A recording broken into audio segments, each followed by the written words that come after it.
संतानों के भविष्य को सुख से भरने का प्रयत्न करना, यही हर माता पिता का प्रथम कर्तव्य होता है, जिन्हें आप इस संसार में लाए और जिनके कर्मों से ये जगत आपका भी परिचय पाएगा भविष्य में। उनके भविष्य के सुख की योजना करने से अधिक महत्व और हो भी क्या सकता है। किंतु सुख और सुरक्षा, क्या ये मनुष्य के कर्मों से प्राप्त नहीं होते?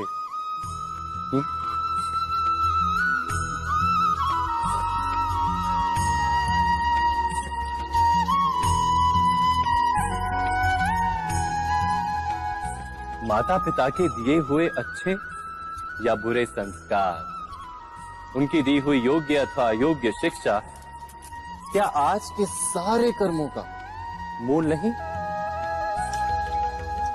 संस्कार और शिक्षा से बनता है मनुष्य का चरित्र। अर्थात माता पिता अपनी संतानों का जैसा चरित्र बनाते हैं, वैसा ही बनता है उनका भविष्य। किंतु फिर भी अधिकतर माता पिता अपनी संतानों का भविष्य सुरक्षित करने की चिंता में उनका चरित्र निर्माण का कार्य भूल ही जाते हैं।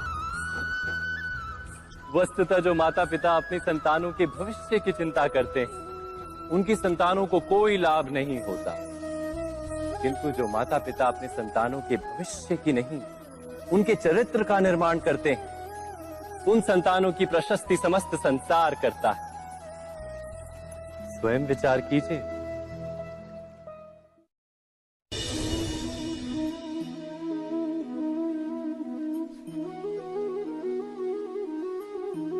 एक ही गुरु के पास शिक्षा प्राप्त करने वाले सारे शिष्य एक समान विद्या प्राप्त नहीं कर पाते। सारे शिष्य गुरु की बातें सुनते हुए अवश्य दिखाई देते हैं, उनकी पूजा करते हुए दिखाई देते हैं, किंतु एक समान विद्या प्राप्त नहीं कर पाते। क्या कभी विचार किया है ऐसा क्यों होता है? सत्य तो यह है कि विद्या प्राप्त ना कर पाने वाले शिष्य समर्पण का दिखावा तो करते हैं, किंतु समर्पण का वास्तविक अर्थ नहीं समझ पाते। गुरु के चरणों में फूल चढ़ाने से अथवा गुरु का आदेश मानने मात्र से क्या समर्पण सिद्ध होता है? नहीं।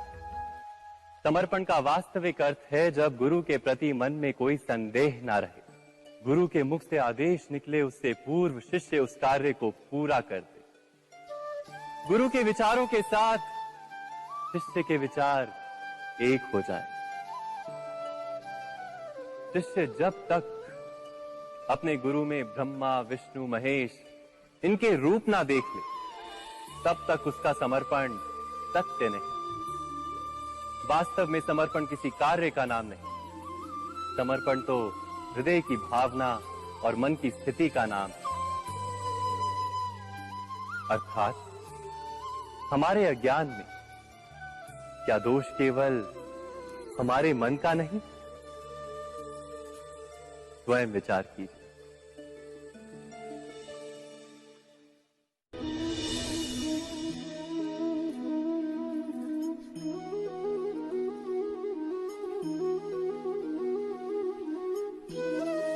ज्ञान प्राप्ति सदा ही समर्पण से होती है, ये हम सब जानते हैं।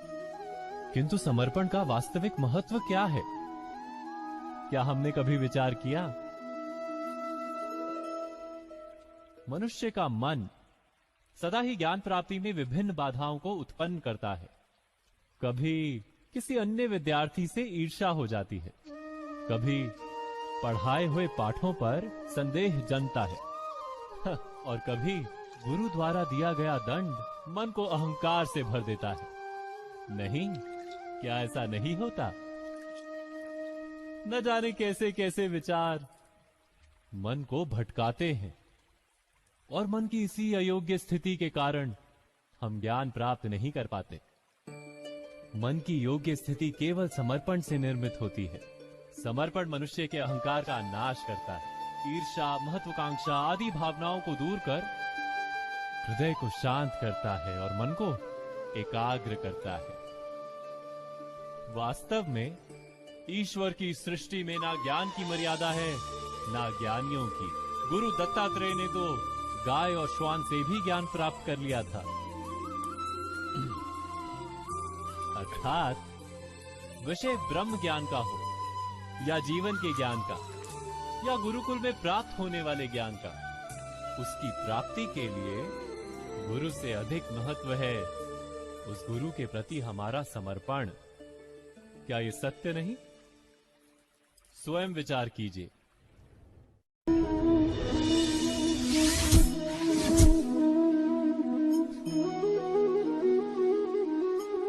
श्रेष्ठता का क्या अर्थ है? श्रेष्ठता का अर्थ है दूसरों से अधिक ज्ञान प्राप्त करना। अर्थात मूल्य इस बात का नहीं कि स्वयं कितना ज्ञान प्राप्त किया, मूल्य इस बात का है कि प्राप्त किया हुआ ज्ञान अन्य लोगों से कितना अधिक है। अर्थात श्रेष्ठता की इच्छा ज्ञान प्राप्ति को भी एक स्पर्धा बना देती है। और स्पर्धा में विजय अंतिम कब होती है?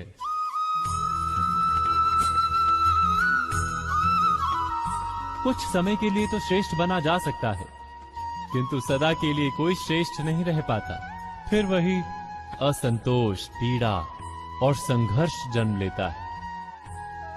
किंतु श्रेष्ठ बनने के बदले यदि उत्तम बनने का प्रयत्न करें तो क्या होगा? उत्तम का अर्थ है कि जितना प्राप्त करने योग्य है वो सब प्राप्त करना, किसी से अधिक पाने की इच्छा से नहीं, मात्र आत्मा की तृप्ति हेतु कुछ प्राप्त करना। उत्तम के मार्ग पर किसी अन्य से स्पर्धा नहीं होती, स्वयं अपने आप से स्पर्धा होती है। अर्थात उत्तम बनने का प्रयत्न करने वाले को देर अबेर सारा ज्ञान प्राप्त हो जाता है, बिना प्रयत्न के ही वो श्रेष्ठ बन जाता है।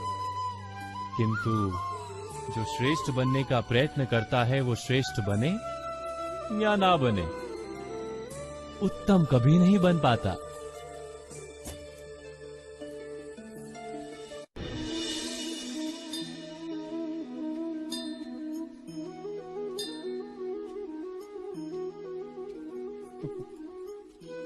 जब जब मनुष्य के सामने कोई विकट स्थिति आती है तो मनुष्य ईश्वर से प्रार्थना करता है, ईश्वर के समक्ष याचना करता है कि वो स्थिति से उभरे। किंतु इस प्रार्थना का वास्तविक रूप क्या है? क्या ये हमने कभी विचार किया है? प्रार्थना का अर्थ है अपनी सारी आशंकाएं, सारी चिंताएं, सारे संकल्प विकल्प, अपनी सारी योजनाएं ईश्वर के चरणों पर रख देना। अर्थात अपने कर्म का फल क्या होगा इसकी चिंता ना करके धर्म के अनुरूप कर्म करना, ईश्वर की योजना को अपनी नियति मानना, यही प्रार्थना है ना। किंतु ईश्वर की योजना को समझ पाना क्या संभव है? वो योजना तो हमारे कार्यों के परिणाम के रूप में प्रकट होती है सदा ही, किंतु यदि कोई कर्मों का ही त्याग कर दे, क्या वो प्रार्थना है? वास्तव में कर्म ही जीवन और फल के प्रति मोह ना रखना ही सच्ची प्रार्थना। जो प्रार्थना कर्म में बाधा बन जाए, मनुष्य को कार्य ही ना करने दे, वो प्रार्थना है या पराजय? स्वयं विचार कीजिए।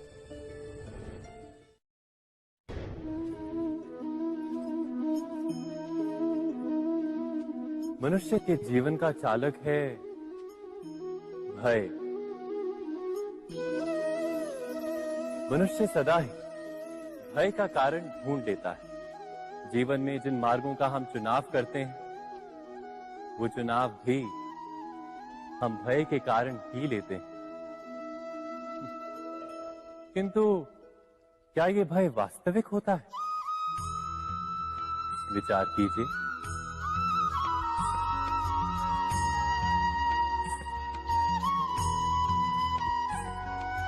भय का अर्थ है आने वाले समय में विपत्ति की कल्पना। किंतु समय का स्वामी कौन? ना तो हम समय के स्वामी हैं, ना हमारे शत्रु या प्रतिस्पर्धी। समय तो ईश्वर के अधीन चलता है। तो क्या यदि कोई आपको हानि पहुंचाने के लिए केवल योजना बनाता है, वो वास्तव में आपको हानि पहुंचा सकता है? नहीं, किंतु भय से भरा हुआ हृदय हमें अधिक हानि पहुंचाता है। क्या ये सत्य नहीं?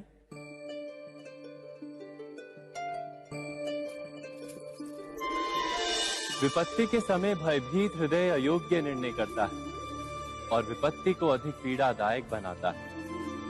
किंतु विश्वास से भरा हृदय विपत्ति के समय को भी सरलता से पार कर जाता है।